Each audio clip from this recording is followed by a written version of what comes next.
வணக்கம் and welcome to 1008 soil project. Kulim Mera estate Sri Mahamariamman ஆலயத்துக்காக 1008 கோவிலேருந்து ஒரு பிடி மண் எடுத்துக்கிட்டு இருக்கோம்.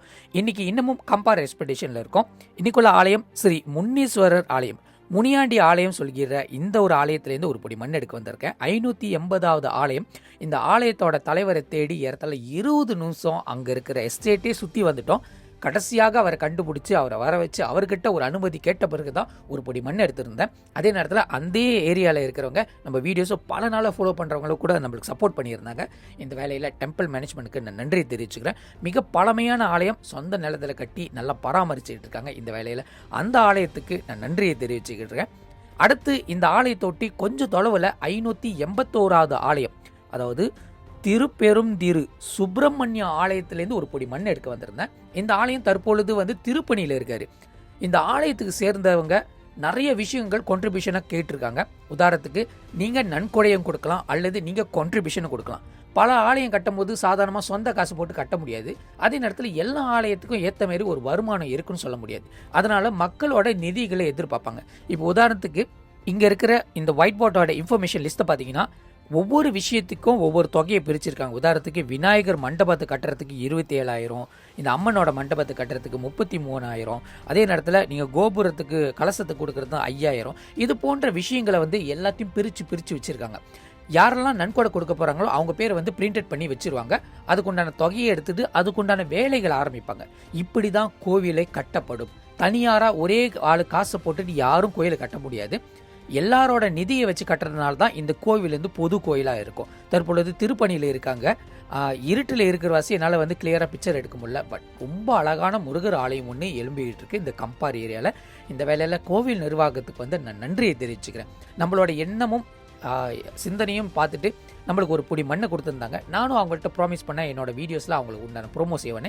நீங்கள் முருகர் அடியாராக இருந்தீங்கன்னா கண்டிப்பாக இந்த ஆலயத்துக்கும் உங்களால் முடிஞ்ச அளவுக்கு கான்ட்ரிபியூஷன் கொடுக்கலாம். இந்த வேலையில் டெம்பிள் மேனேஜ்மெண்ட்டுக்கு நான் நன்றியை தெரிவிச்சுக்கிறேன். இந்த ஆலயத்தை ஒட்டி இன்னொரு ஆலயம் திருப்பணியில் இருக்காங்க. அவங்களும் பெரிய லெவலில் எழும்பி வர்றாங்க. அந்த ஆலயத்தோட பேர் தேவி நாகேஸ்வரி ஆலயம். இதுக்கு முன்னாடி சொல்லியிருந்தேன், நாகம்மன் ஆலயத்துக்கு கோபுரம் வச்ச கோவில் ரொம்ப அரிது நான் பார்க்கறது. இதுக்கு முன்னாடி பேராலே நான் ஒன்று பார்த்துருந்தேன். இதுக்கப்புறம் கம்பாரில் ஒன்று பார்க்குறேன். இதெல்லாம் பார்க்கும்போது மனசுக்கு அவ்வளோ நிறைவாக இருந்துச்சு. இது போன்ற அம்மனுக்கு பெரிய லெவலில் ஒரு கோபுரம் அமைச்சு வச்சு அங்கே இருக்கிற மக்களுக்கு உண்டான அழகான வசதியான நல்ல சொகுசாக இருக்கிற ஒரு ஆலயம் கட்டுறது மிக கடினமான விஷயம். அது மக்களுக்கே இருக்கணும்னா கண்டிப்பாக மக்களோட கான்ட்ரிபியூஷன் அதிகமாக இருக்கணும். நீங்களாம் சேர்ந்தாதான் இந்த ஆலயத்தை பராமரிக்க முடியும், காப்பாற்ற முடியும். இந்த வேலையில் டெம்பிள் மேனேஜ்மெண்ட்டுக்கு நான் நன்றி தெரிவிச்சுக்கிறேன். நம்மளுக்கு இரவு நேரத்தில் அவர் வீட்டுக்கே போயிட்டாரு. அங்கேருந்து நம்மளுக்கு ஒரு பொடி மண்ணை எடுத்து கொடுத்து பிறகு அம்பாள் கால் அடியில் வச்சு எனக்கு கொடுக்கறது மிகப்பெரிய விசேஷமாக தான் நான் கருதுறேன். இந்த வேலையில் டெம்பிள் மேனேஜ்மெண்ட்டுக்கு நான் நன்றி தெரிவிச்சுக்கிறேன். இந்த ஆலயத்தை பார்க்கும்போது மனசுக்கு அவ்வளோ சாந்தமாகவும் நிறைவாக இருந்துச்சு, அவ்வளோ அசதியாக இருந்துச்சு, அப்படியே அடங்கி போணுச்சு.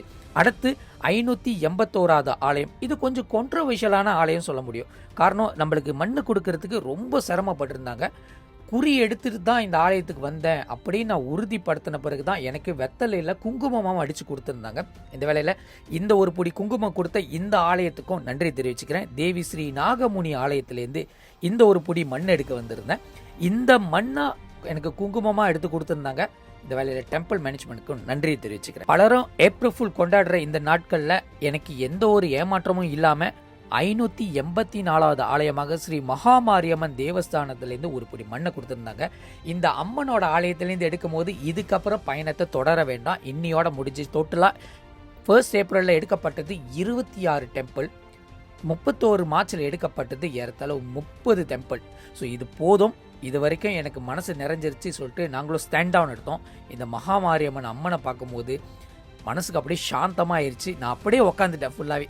பரவாயில்ல, அம்மனை பார்த்துட்டு போயிடுவோம். ஏன்னா இதுக்கப்புறம் நடையை திறக்க மாட்டாங்க, நம்மளும் மண்ணும் எடுக்க முடியாது. இந்த அம்பாளோட கோயிலோட இன்னைக்குள்ள பயணத்தை முடிச்சுக்கலாம். இது போன்ற சிரமமாக இருந்தால் கூட எனக்கு உதவி செஞ்ச ஜெகா அண்ணனுக்கும் வேலு அண்ணனுக்கும் நான் நன்றி தெரிவிச்சுக்கிறேன்.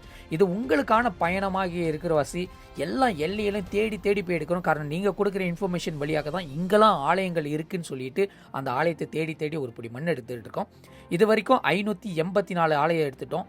இன்னமும் ஏறத்தாழ ஒரு 400 ஆலயத்துக்கு நம்ம தொட வேண்டியது இருக்குது.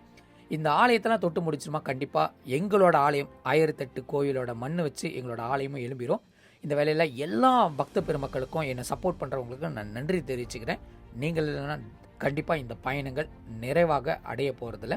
இது உங்களுக்கான நிகழ்ச்சி நாளை தொடரும்.